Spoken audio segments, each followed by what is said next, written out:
Good afternoon. We're going to go ahead and get started. We have an awesome webinar slated for you today, how franchise brands can increase leads and revenue with YouTube. I've recruited our awesome partner, Billy McClellan, over at Google to join us today. Billy has a wealth of experience from working at Google, and before that, working on the client side of BBDO. So we've got some great insights and best practices to share. And we should have you guys out of here a little bit early today. So we're going to go ahead and dive right into the content. And a quick note on Netsertive for anyone who isn't familiar with us. Netsertive has been a digital marketing partner for franchise brands and multi-location businesses for almost 13 years now. We've managed over $1 billion in ad spend at the local level, with a specialty and really core focus in localized digital marketing for search, display, social, video, and connected TV advertising. We really pride ourselves in being able to provide the service and performance that's needed to keep your franchisees successful and happy. And it's our technology that really lets us do that. Our platform creates and customizes hundreds of localized digital campaigns so that we have more time to invest into customer support and really ensuring that every franchisee has a named account rep, monthly strategic reviews and support, so that we're being the best extension of your home office team. And with that, Billy, I'll let you take it away. Awesome. Thanks, Erin. Hi, everyone. Really excited to be here with you today. I figure, I am from Google. Why don't we start with talking about search, and then we'll slowly get into the YouTube stuff. But no surprise, Google, a lot of searches every day, right? It's probably how you interact with Google most. It's probably how you are, figuring out how you do a lot of the things in your life, whether it be purchasing different products or actually things around the house. But point being, there's 3.6 billion searches that actually happen on Google every single day. And these aren't just searches. These are actually people raising their hand, telling you what they're interested in, which you can then use to inform your decisions in terms of how you market and interact with them. And on the next slide, again, these aren't just a lot of searches. These are searches with intention. People come to Google looking for information. Specifically, a lot of the time, they actually come to Google for ideas about what products to buy. So much so that we say 86% of people come to Google for ideas about what products to buy. And again, probably not a surprise. You probably do this in your own life as well, but this shows us that search does remain the gateway to purchase decisions. And it's important to say search is important. And for all the reasons I just mentioned, there's volume, there's people raising their hand, there are people saying, hey, I'm looking for this specific product, this specific service, or looking for this specific partner. Search is always going to be your bread and butter. It's going to be efficient, lower funnel, and that's great. But it's important to realize that search is an important part, but not the whole story. There's a lot that goes into a purchase decision or signing up with a partner, and search is an important tool again, but not the only tool. So let's talk about the rest of the consumer purchase journey or sign up journey. To take a step back, I'm a sports guy. I like to make analogies as well. So I figure, why don't I throw the two together? So we talked about how search is going to be efficient. It's going to be a layup for you. It's very lower funnel. You're going to be able to drive conversions, and that's wonderful. So in that sense, search is like a great scorer. But if you go to the next slide, I like to say that, whether it be a wing in basketball, a receiver in football, a great scorer does better when someone can get them the ball. So if search is our scorer, how can we start to talk about, how we have that person out there or that system or tool or channel out there that can start to get some, quote, assists to the scorer? And before we get into that, I do want to start with two truths, which are going to inform what we talk about today. So if we go to the next slide, there are two important things to consider here. We talk about all the time that people spend searching, right? And there's a lot of searches happening every day, 3.6 billion. But what's amazing is search is actually only 4% of the time spent online. So that equates to about 3 minutes of every hour. Knowing that, that leaves 96% of time that people spend online outside of search. So we know that with everything that's great about search, we take that in consideration, but we have to account for other behavior on the internet. So we know people are spending time on YouTube, on Gmail, on their phones, and on social networks. So we want to talk about strategies that are going to help reach them there as well. And truth number two, many searches are actually generic, not brand specific. So a lot of the times, think about how you've gone about searching in your life. how many times have you searched just X near me or so-and-so near me? You're open to options. You're not looking for a specific brand. So that hints we have an opportunity to influence those people. And on the next slide, we talk about why it's so important to at least influence people at the top of that purchase decision. And this is a stat from McKinsey and Company that speaks to the fact that if you're in an initial consideration set for a consumer, you're actually 3 times more likely to be purchased or signed up with eventually than brands that are not.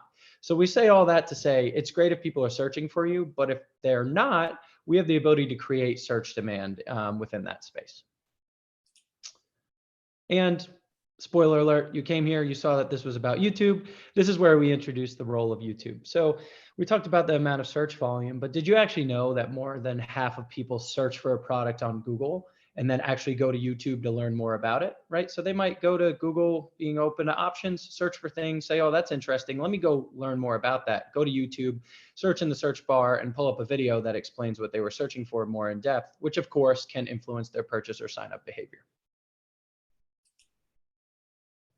And we see that over 60% of shoppers say online video has given them ideas or inspiration for their purchase. So it's not just people searching and then learning to going to learn more about those searches on YouTube. It works the other way. We see that, during that 96% of time that's actually spent outside of search, they're open to options. 60% of people have seen a video and said, hey, I'm going to go learn more about that and search for it. So we see how these two work together simultaneously. And this is a really important one, especially when we talk about the type of audience on the webinar today. I think this would be really relevant. Over 70% of YouTube campaigns that we see actually go live drive a significant lift in offline sales. So for those of you who might have a specific storefront or a location that's really important to them, and you might be thinking, hey, how's an online video? I can understand how it's going to create interest, but how's it going to really drive results at my physical locations? Here's your proof point there. We're going to drive people there. We can drive a significant lift in offline sales via our online video, and we can track that through our sophisticated measurement tools all along the way. And so put simply, I would say that search is great and YouTube are great, but they're better together. I like to refer to them as Batman and Robin, right? They're a team. We see when using search and YouTube together, we see that on average, there's an increase of up to 8% higher search conversion volume, 3% higher search conversion rate, and a more efficient CPA of about 4%. So again, it's not just using one or the other, it's the importance of using them together, which Netsertive has extensive experience in doing so across all their client rosters. So again, an opportunity to just look at our full funnel and how all the channels interact together, because you can see that when we pair them together, the results are pretty compelling. Now, taking a step back, we talked about those searches, right? And had the fact that it basically says, hey, I'm raising my hand to learn more about this. This is what I'm interested in. We at Google and YouTube specifically for this webinar have the ability to take those signals and bucket people into audiences, which you can then go out and target. So if we go to the next slide, let's start to dive into the audiences a bit. And this is a high-level overview of your options. Of course, we have some built by Google and YouTube audiences that we'll get into in a second, but I want to focus on the left side and the right side right now.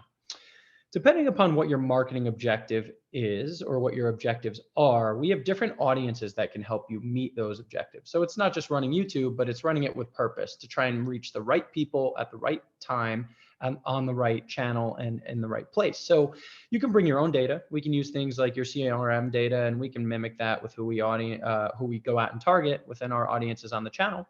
Or we can do things that are a bit more custom. So if you have a few keywords that are just killing it for you in search, you can type those into a custom audience, and then we can go out and target those people on YouTube. So again, it's creating multiple touch points throughout the consumer journey based on your business objectives. So if we go to the next slide, we'll start to get into a bit of the built by Google segments that we have. So we have over 142 affinity segments in 12 categories. And that might sound a bit confusing, but what that means is these are a bit more upper funnel. These are people whose search behavior and behavior on the internet and within Google-owned channels hint that they are interested in a category. So for example, me as a sports fan watching videos about, my New York Jets, which take that what you will, that might hint that I'm a sports fan. But specifically, I'm someone who's really into fitness and looking to stay active. So I'm also looking for signals and potential articles and products on the internet related to fitness. all my signals that I'm demonstrating through my browser and through my mobile behavior are hinting that I would be bucketed into this audience, and people could then go out and target me as a part of that audience. Now, on the next slide, we go to life events. Some companies are really reliant on life events, whether it's an important part of the people you target or there's seasonality involved. People know, or it's easy to understand that when people go through life events, they often come with changes and have needs, right? We have the ability to target people at certain moments of their life in accordance with your needs and business goals, should you be a fit. So if you had a company who really is centered in helping people move, whether that be boxes or moving services, we have audiences for things like that, among other life events. So again, something to consider. And getting more specific, we're moving down the funnel with our audiences now. We talked at a high level how people might have an affinity for a topic. We can actually get as granular as people who are in market for a specific category. So again, their search behavior doesn't hint that they're just interested in these categories. It hints that they might be ready to make a purchase or a sign-up decision pretty soon, if not right now. So these are lower level audiences, which we can then go and target through our action-driven campaigns, among other formats.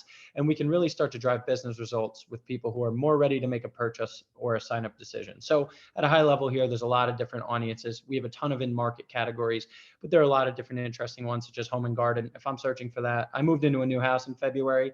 I was looking to fill it with a lot of different things. I can tell you I was popping up in that audience. So again, just something to consider as you look at the space, what your business goals are, and who you want to reach to drive performance for yourself.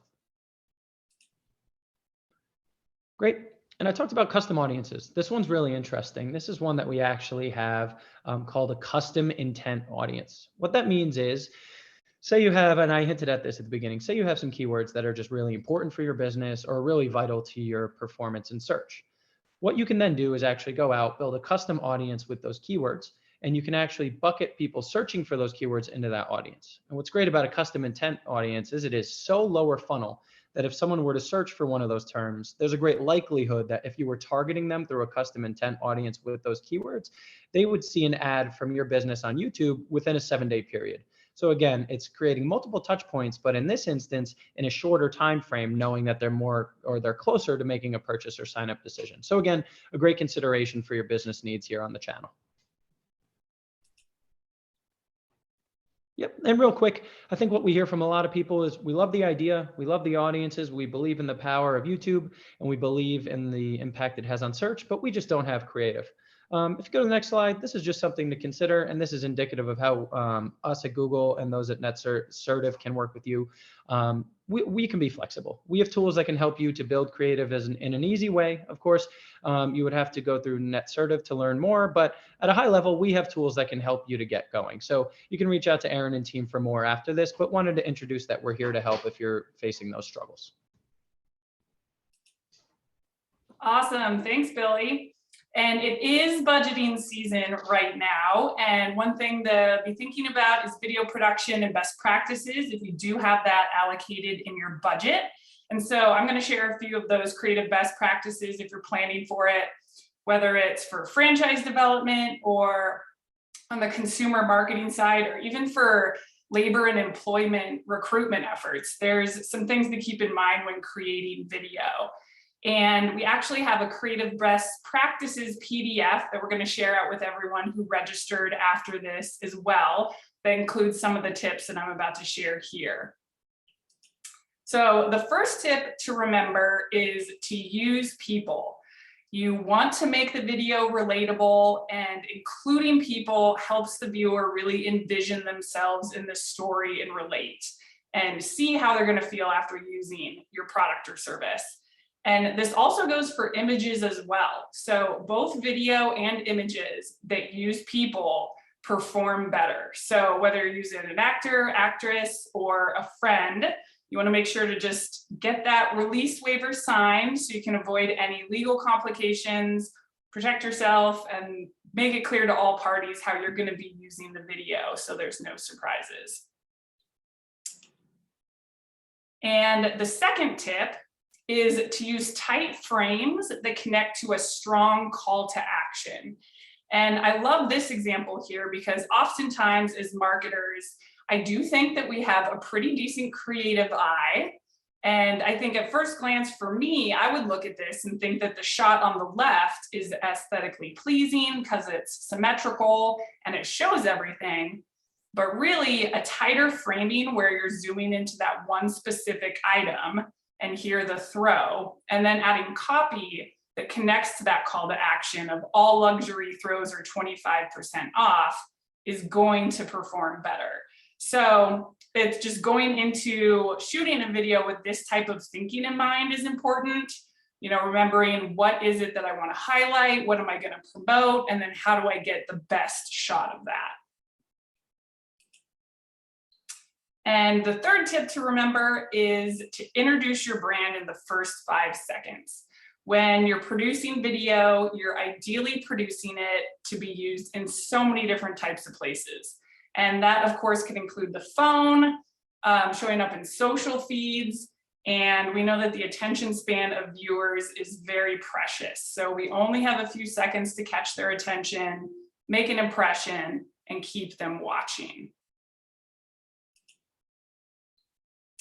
And then the last creative recommendation we have is something that's exclusive to the partnership Google and Netsertive have together, which is localized YouTube ads.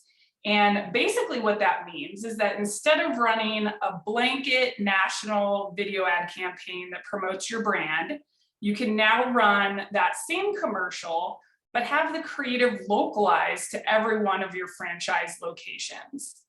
As multi-location marketers, we know that so many buying decisions are local and we want locally relevant creative, but creating a ton of those local assets is incredibly costly and hard to do. So what this does is it will take your nice brand commercial that you've produced, and when it's run on YouTube, we'll localize the video ad with the address or phone number, the URL or directions to the location that's closest to that viewer. So in this example, you can see that if someone typed in bass fishing in Huntsville, Alabama, someone was looking to geek out on bass fishing spots in their area, they were then served a video ad for Tracker Boats with a call to action and the details to visit their closest Cabela's location where they can actually see one of these tracker boats. So it's a great way to incorporate video into your local marketing mix, and you can run it centrally and use national ad funds or have franchisees enroll into a program and fund it themselves. And then really you have the best of both worlds where you're driving awareness and also increasing that local discovery and purchase intent. And so in this example, these are some of the results that we drove for Cabela's, where people, again, viewed the ad and then were pushed to call or visit their local dealer. We saw great results when they combined YouTube with their search and display campaign, saw a decrease in cost per click in their actual search campaign, increased their traffic, website traffic, and also saw leads and phone calls jump over 400%. So just to recap everything that we heard today, and thanks again to Billy, YouTube is an awesome addition to your marketing mix to help improve campaign results and a great way to get started with video if you're not running it already. And we're here to help if you'd like to learn more. Again, huge thanks to Billy for joining us and everyone else who joined. We really appreciate your time today. If you have any questions on the content or like to learn more on how to put YouTube to work for your brand, you can hit me up. And we'll also be sending out that creative best practices resource I mentioned that has a few more tips in there, and the recording of the webinar after this as well. So thanks for joining and hope everyone has a great rest of the day.